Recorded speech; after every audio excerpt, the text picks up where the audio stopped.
Olá, querido estudante, tudo bem com você? Vamos para mais uma viagem pela história, comigo, professor Daniel. Bem-vindo ao projeto Aprender Além da Escola, do Centro de Mídias e Tecnologias Educacionais da CEMED. Hoje iremos estudar sobre o Brasil Império, 1822 a 1889. Então, vamos lá para a nossa hora de aprender? O período do Brasil Império teve início com o processo de independência do Brasil, entre os anos de 1821 e 1825, e terminou com a proclamação da República em 1889. Tradicionalmente, dividimos o Brasil Império em três fases. Primeiro reinado, que foi entre 1822 a 1831, o período regencial, que foi entre 1831 e 1840, e o segundo reinado entre 1840 e 1889. Na nossa última aula, falamos sobre o período do Brasil colonial. Antes de iniciarmos a viagem pelo Brasil Império, precisamos lembrar de alguns pontos que são importantes para a decadência do sistema colonial e início do Brasil Império. Podemos compreender o processo de independência do Brasil e da constituição do Brasil Império a partir de três contextos. No contexto internacional, podemos destacar que a partir da Revolução Francesa, a Europa passou por uma série de transformações políticas, sociais e econômicas, que se estenderam em diversos conflitos. Esses conflitos ocorriam entre o movimento revolucionário e as forças reacionárias, que pretendiam a volta do antigo regime na Europa. Napoleão Bonaparte, enquanto imperador da França, construiu o império mais poderoso já visto na Europa. A Inglaterra já se destacava como principal potência econômica no século XIX e, desde o século XVII, mantinha fortes relações diplomáticas com o Reino de Portugal. Napoleão Bonaparte conquistou um vasto território e, nesse contexto, em 1806, estabeleceu o bloqueio continental, que impedia os países europeus de manterem relações comerciais com a Inglaterra. Em 1807, Napoleão decide invadir Portugal, que, com a ajuda da Inglaterra, consegue transferir a sede da monarquia para a então capital da colônia portuguesa, o Rio de Janeiro. Nesse momento, fugindo de Napoleão, a família real portuguesa desembarcou no Brasil, trazendo uma estrutura institucional, hábitos da corte, etc. E em 1815, o Estado do Brasil tornou-se oficialmente Reino Unido de Portugal, Brasil e Algarves.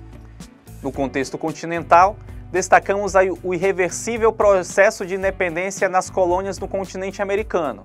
A primeira foi os Estados Unidos, em 1776. Depois, o Haiti, com a Revolução Haitiana, que culminou na independência do país em 1804.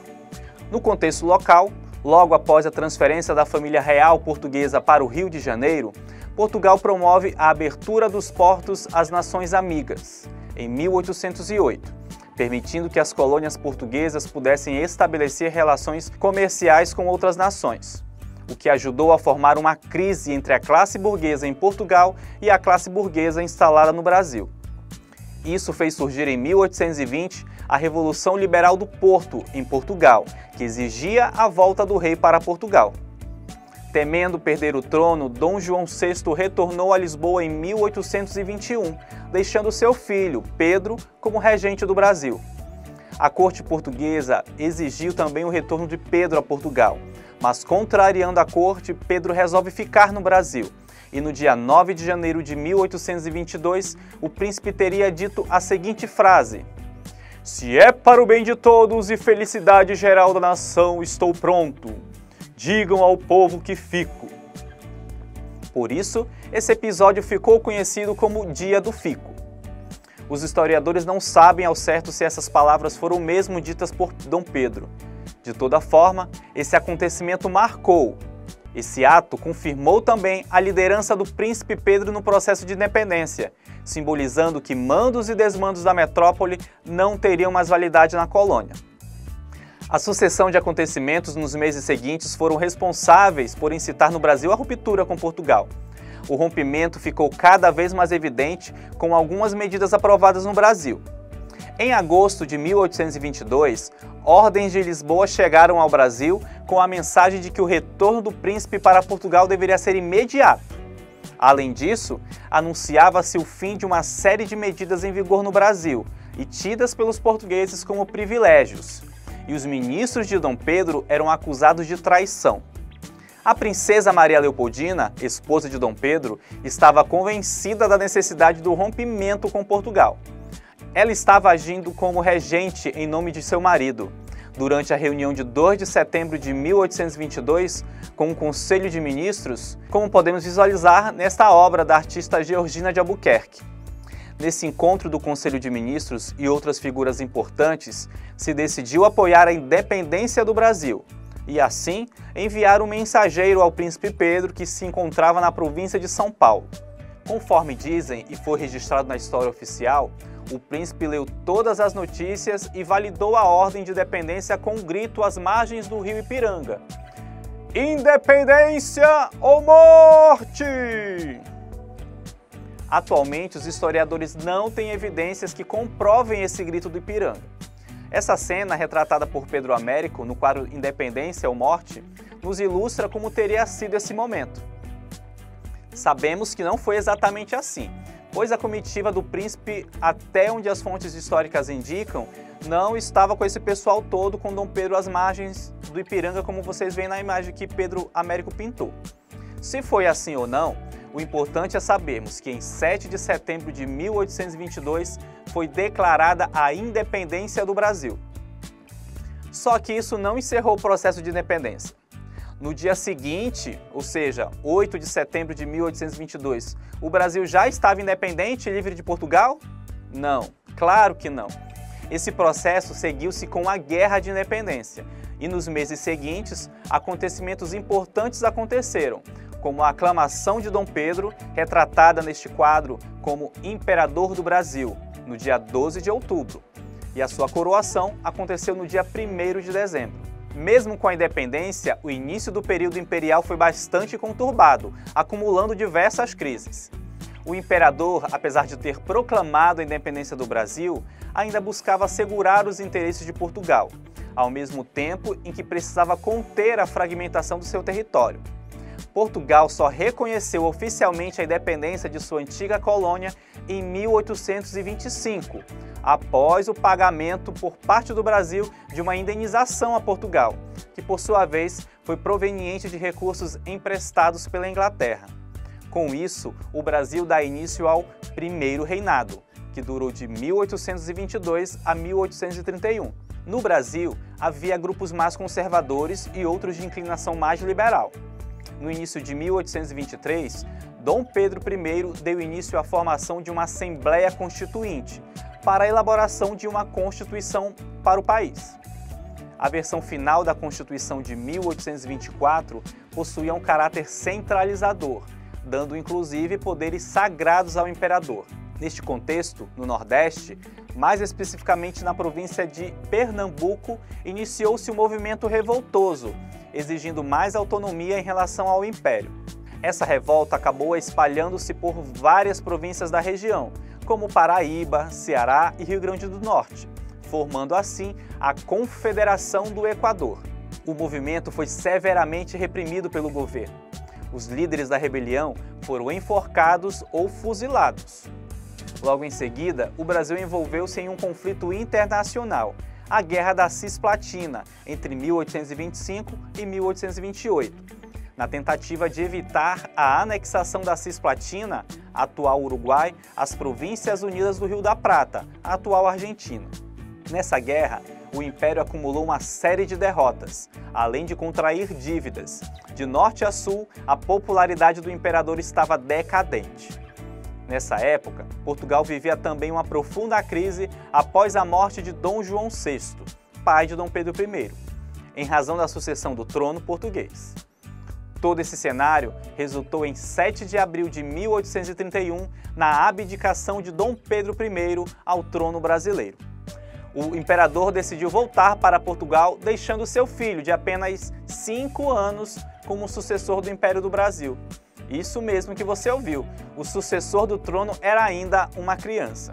E de acordo com a Constituição de 1824, a maioridade para a ocupação do cargo de imperador era de 21 anos de idade. Ou seja, ele só podia assumir o cargo de imperador quando completar 21 anos.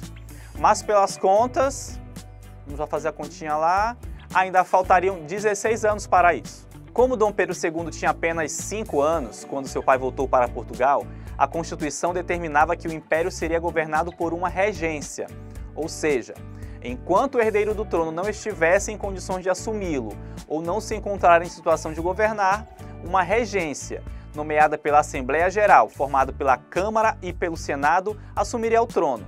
Isso dá início ao período regencial, que durou de 1831 a 1840. Houve 4 regências. A trina provisória, que foi escolhida de forma provisória enquanto a Assembleia Geral voltava de recesso.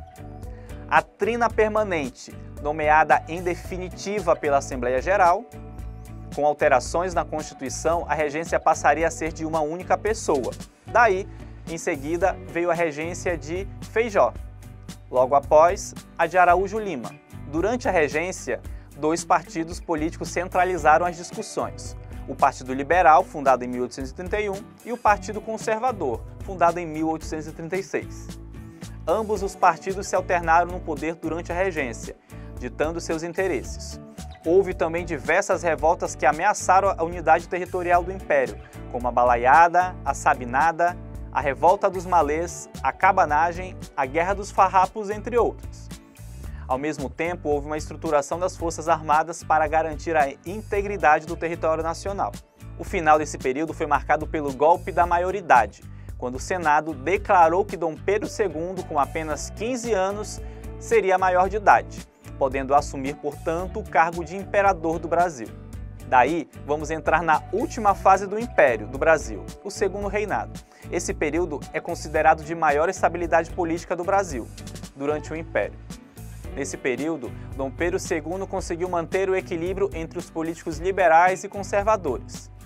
O Brasil começou a se modernizar, havendo a construção de estradas de ferro, a introdução dos telégrafos e de aparelhos telefônicos, o que inclusive deu certo protagonismo mundial ao Brasil. Foi também um momento em que o Brasil começou a se industrializar. Foi um momento também de florescimento das artes, como literatura, teatro, arquitetura, artes visuais e até mesmo fotografia. Começou-se a pensar na imagem que o país queria criar de si mesmo. Contudo, não tardaram também de surgir momentos de crise e instabilidades profundas, que ao final do século provocaram o fim do período imperial. 3 questões marcaram a crise do Império. Em relação à questão escravocrata, lembramos que em grande parte do mundo o trabalho escravo já havia sido abolido, e sob pressão da Inglaterra, o Brasil já tinha proibido a importação de escravos. Promulgou a Lei Eusébio de Queiroz, proibindo novamente a importação de escravos africanos, e passava dessa vez a criminalizar quem infringisse a lei. A campanha abolicionista, que se estendeu por um longo período até chegar realmente à abolição, em 1888, gerou descontentamento nas elites econômicas, que se sustentavam por meio do trabalho escravo. Sobre a questão religiosa, é importante entender a relação que a Igreja mantinha com os reinos de Portugal e Espanha, onde os reis detinham o poder exclusivo de organizar e administrar as atividades religiosas nos domínios de suas terras. Dessa forma, eles possuíam um forte poder sobre as instituições religiosas, e atos de bispos que obedeciam ao Papa e desobedeciam ao imperador abalaram profundamente as relações entre o Império e a Igreja. A questão militar surge com o fortalecimento dos militares após a Guerra do Paraguai, que foi de 1864 a 1870. Que, conseguindo ocupar cada vez mais espaço no debate político, os militares ganharam muita força, e o Império estava com a imagem desgastada em virtude da guerra. O desfecho desse embate entre exército e o Império ocorreu com os militares influentes aderindo à campanha republicana, representados por nomes civis de prestígio, como Benjamin Constant, Rui Barbosa, Quitino Bocaiúva, entre outros. Assim, em 15 de novembro de 1889, o Marechal Deodoro da Fonseca depôs a monarquia e proclamou a República no Brasil, colocando fim ao período imperial. Chegou a hora de abrir a caixinha da curiosidade com uma história bem interessante sobre algo que estamos falando na nossa aula de hoje. Nossa caixinha traz a fotografia. Opa, tava só tirando uma selfie para postar no Instagram depois. Você está vendo essas 3 pinturas que retratam Dom Pedro II? Muita gente pode achar que essas imagens não representam na realidade Dom Pedro II, sabia? Isso acontece porque muitas pinturas históricas, como Independência ou Morte, que mostramos na nossa aula de hoje, são questionadas quanto à sua fidelidade à realidade. Muitas vezes, os pintores acabavam dando um valor a mais às suas obras, deixando as pessoas mais bonitas, mais bem vestidas, deixavam até imagens de batalhas mais grandiosas. E você sabe por que podemos acreditar que Dom Pedro II era assim como nas pinturas? Por causa de suas fotografias. Dom Pedro II foi um entusiasta da fotografia. Se Dom Pedro II usasse o Instagram que nem eu, ele teria um feed cheio de fotos também. Ele tinha muito interesse em fotografias. Devido ao seu interesse no assunto, ele implantou e ajudou decisivamente o desenvolvimento da fotografia no Brasil. O imperador foi retratado por diversos fotógrafos, e a fotografia passou a ser um instrumento de divulgação da imagem de Dom Pedro II, moderna como queria que fosse o seu reino, segundo os historiadores. Durante o segundo reinado, percebemos que o tráfico de escravizados e a escravidão foram abolidos. A unidade do Brasil foi consolidada. As principais capitais brasileiras se modernizaram. A ciência e a cultura se desenvolveram. Isso foram sinais de um reinado mais liberal, humanista e civilizado. E com o fim do segundo reinado, nós damos início à República. Mas isso é assunto na nossa próxima aula. E aí, vamos testar nossos conhecimentos? Acompanhe comigo a hora da atividade.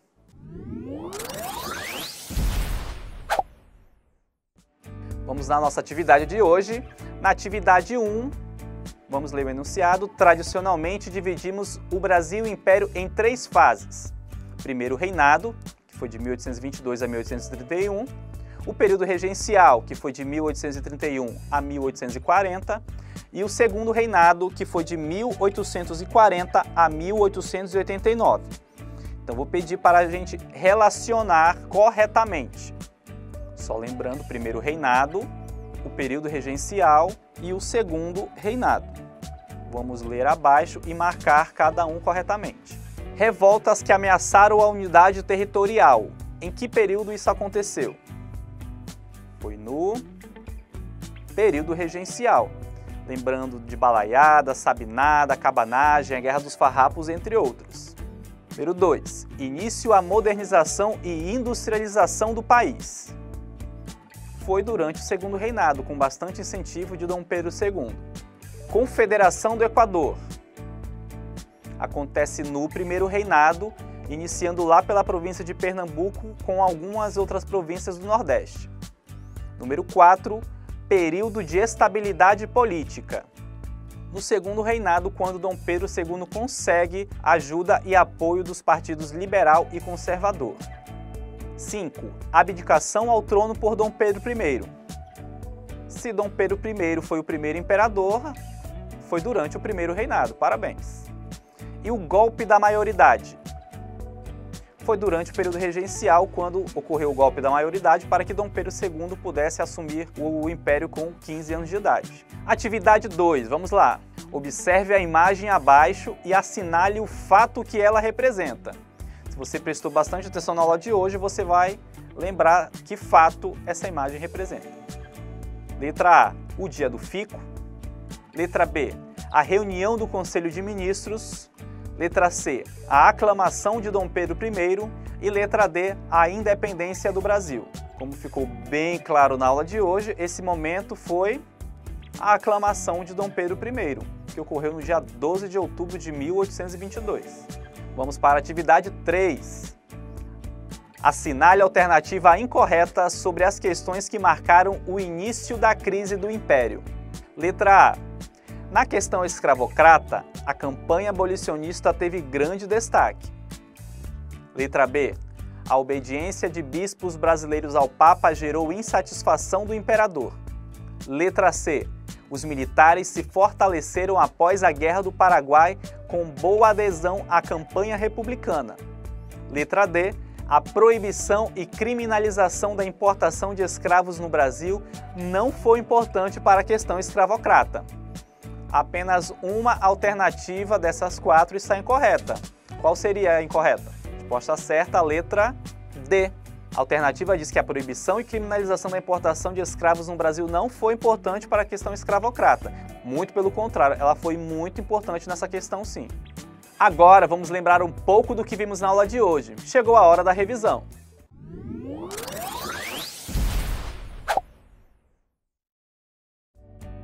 Hoje falamos do Brasil Império. Na nossa aula, trabalhamos os contextos que antecederam a independência do Brasil, que deu início ao Império, que pode ser dividido em 3 fases: o primeiro reinado, o período regencial e o segundo reinado. No primeiro reinado, foi marcado pela promulgação da primeira Constituição em 1824 e por diversas crises pelo país, ainda sob o clima de independência de Portugal. O final desse período foi marcado pela abdicação do trono por Dom Pedro I, ou seja, ele renunciou ao trono por ser filho de 5 anos. Como seu filho ainda não podia assumir devido à sua pouca idade, 4 regências foram nomeadas para governar o país. Até que um golpe da maioridade é dado e Dom Pedro II assume aos 15 anos como imperador. Durante 49 anos de governo, ele consegue um período de estabilidade política, modernização e industrialização do país. E diante de crises e instabilidades profundas geradas pelas questões escravocrata, religiosa e militares, o Império do Brasil marca o seu fim, abrindo alas à República. Espero que vocês tenham gostado e aprendido bastante sobre o Brasil Império, mas isso não acaba aqui. Vou te convidar a aprofundar ainda mais sobre esse assunto. Afinal, é muito bom conhecer a história do nosso país. Aguardo você na próxima aula. Um grande abraço. Tchau, tchau.